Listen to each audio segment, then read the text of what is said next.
short tutorial to help you to create a poster in InDesign. If you have InDesign installed, once you've done that, you need to open InDesign and create a new document.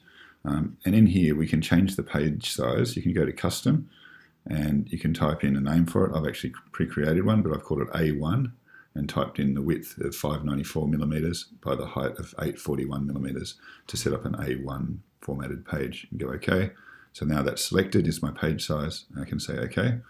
And you can see now that it's created a page, which is actually an A1 size page.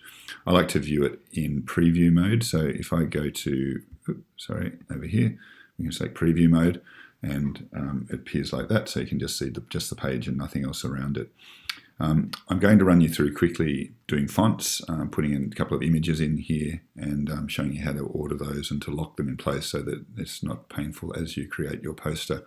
So the first thing I'm going to do is create a heading, and I'm going to do a poster on project-based learning. So I'm going to use the text tool and type in project-based learning, and you can see that that's quite small because it's on an A4 page and it's only size 12 font. So I'm going to change it to size 140. And then you can now see that that's a little bit better across my page. It doesn't show all of the text because my text box is too small at the moment. So I'll just enlarge that a little bit.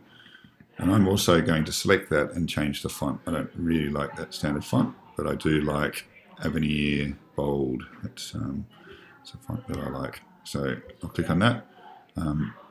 And there's no need to have that full width now, so I'll click and drag that, put it where I'd like. You can see that it lines up on the page using the markers, so I'll put it in the center of the page. And what I'm going to do also is, I think this is a little bit plain at the moment, although it's a nice font. I'm going to add an effect to it. So if I select the box of the font, so the font's in, so click the arrow tool and just click on it again. And then I go to Object, Effects, and I'm going to use the bevel and emboss tool, and I'll just use the standard settings and show you what happens here. So standard settings, and you can see now that that's got a nice embossing, and it'll look a little bit nicer on my poster. So I've got the heading done. Now I'll show you quickly. You can just zoom in and out to see the different size parts of the page. I'm going to now do a background. So I decide that I want to draw a rectangle, so I'm going to draw a rectangle. Which I'll end up making the size of the full screen, but just so you can see it all on one page, I'll do it as a small box first. And I'm going to gradient fill that. Now, what I can do is I can click on this gradient swatch tool, and you can click and drag. You can see now it's just a black gradient, and that's pretty ugly. If I do a long drag, you can see that the black and white, it does it more gradually across there, which is a bit nicer, but I don't want it black and white. I want to have a background of some colors. So I'm going to first of all show my color window and my swatches window and my gradient window. And you can see now that in the gradient it's got actually a starting color and an ending color. So I might decide I'm going to create a new swatch, which is basically a new color that we're going to do. And actually I want to do it here. I'm going to create a new color. And a new gradient swatch, and you can see here now that I've got, I can click on the starting color and I can set that to be whatever I like it to be. So I'm going to make it a light blue. That'll do. I might just make it a little bit, I don't know, you can play around with the colors and get it just right to whatever you like it to be. I'm going to start with a light blue, and then I'm going to click on the end one, make my end color.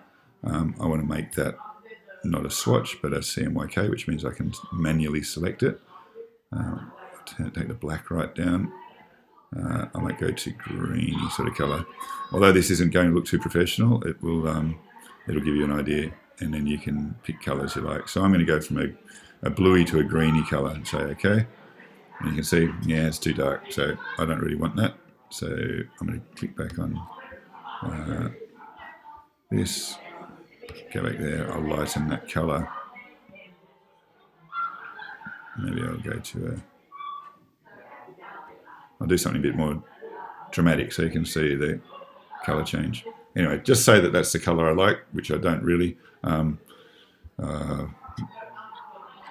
That will have to do for the time being, for the sake of the tutorial.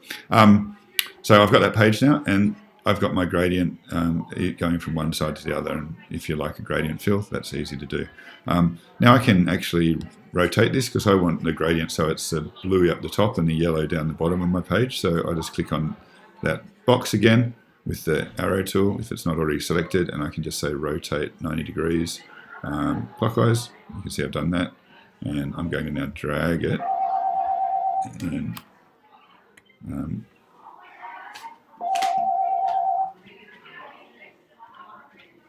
and I'm going to enlarge it to fit in the window. So if I drag that down,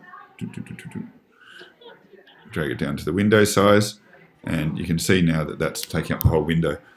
You can see obviously that it's also now hidden the text that I've written. So I want to move this behind the other text. So if I just right click on that and go to Arrange Center Back, you can see now it's behind the text. So now one of the things that I notice when I'm making a poster is that when I put things on this and I click and drag it, it actually moves the background. So you don't want that to happen. So what you can do is select that object, and you can go to Object, or actually you can just right click on it again and say Lock, and that will lock it in place. And so now when I click and drag it, it's not going to move around. So I've got my background set. Doesn't look too appealing, but you get the idea of doing a background and the text now. Now I'm going to add some images to that. So the first thing I'm going to do is just Google an image to add, and I'm going to show you a problem with this. If I just Googled PBL, which I've done already, I found some images, and I like this image. Now the problem with this, you can see it's 504 by 500 is the size of the image. And when I use something like that, when I use an image of that sort of size, it actually creates a bit of a problem, because here it is that I downloaded before. If I open that up, it looks pretty good at that quality, but if I zoom right in, you can see it's quite pixelated. And the thing about an A1 poster is if your image isn't high quality, it's going to look a little bit dodgy when it's printed. So I'll just I'll do that anyway. I'll copy this one, select all, I'll copy, and I'll paste this into my picture. So copy and paste, and that looks nice there. Although obviously it doesn't look that nice because it's got a white border around it. So what I can do to remove the white border is I click on the image. I can go to Window and to, I think it's Effects, I'll change it if it's not, and to Multiply, and you can see that's now taken away the white border for it. If it's not a white background that you need to get rid of, you'll need to do that in Photoshop or some other program. It can only really remove white backgrounds, as far as I'm aware, in InDesign. Anyway, so there's a nice little diagram for me in my project-based learning that I'd like to have on my poster.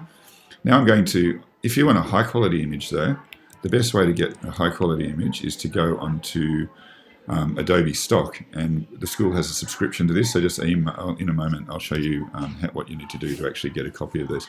So if I Googled, I want a spiral image, if I Google spiral, if I look up spiral in Adobe Stock, then it'll bring up a whole lot of images. I'll go to the one I've already got here, which will help make it a little bit quicker.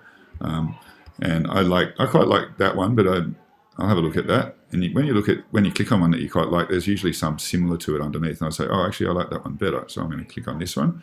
And this is one that I've downloaded earlier, and I used on a poster I made. But you need to, if you find an image that you want, just record that file number down the bottom here, and then email that to me, and then I'll download it and I'll send it to you so that you can use it. Anyway, so I've downloaded this image, and here's the version I downloaded earlier, which I'll open up. I can probably close that now, and here's the one I opened up earlier. Now this is actually in Adobe Illustrator, and I don't want all of this text around it, I just want the spiral really. So what I'm going to do is just select the bits I don't want and delete them out of my image. And this will just take a second. And one of the good things about these images is that they're scalable, which means that you, when you use it, you can copy the image and you can drag it, and make it larger, and the quality will still stay the same. So it's the way that it's created allows for a much better image to be used. So if I paste that in here, you can see I've got my image now. What I can do if I want to enlarge that to scale this image is to click on the image and then to go to the object menu and transform and scale. Because it's made up of lots of parts, it's better to do it this way, and you type in 200% or something like that. If we lock, you can make it different at the top and the bottom, but it's better making it the same so it does it proportionally, and you go OK, and you can see now that that's scaled that image, and it's still very good quality. So I will use that spiral to show how PBL is going to keep increasing in the school, or I can add that to my little diagram. So now I've created my nice PBL diagram, and you can see that obviously I'll add some text and some other bits and pieces, but it's beginning to look like a poster. So the writing looks good. That picture, as I said, it looks pixelated, so if I was going to use that, I'd probably scale that down somewhat. So if you double click on it, then hold the shift key and you can reduce the size of that. So I'd make that a little bit smaller, and that will be all right. That will print a lot better quality. Anyway, there's a couple of quick tips in making your poster. Once you've made your poster, if we go to File, Export, you can then export it as a PDF document. So Adobe PDF, you can do an interactive, you might as well do that one, or print. Actually, you're going to print it, so do an Adobe PDF print, save it as whatever you want to save it, and you're done. And if you take that down to Officeworks or somewhere on a USB, then you can print it out, and it will print the nice areas around the borders as well. If you want to use a border, I'll quickly show you how to do that as well. You might just use the rectangle tool, drag it around, and you can make the line thickness of the rectangle tool something a bit more interesting. Might make it a little thicker so we can actually see it. You can do a border around your poster, so you just need to click and drag that, obviously, to make it the size of your whole screen if you want that border around your whole screen. So there you have it.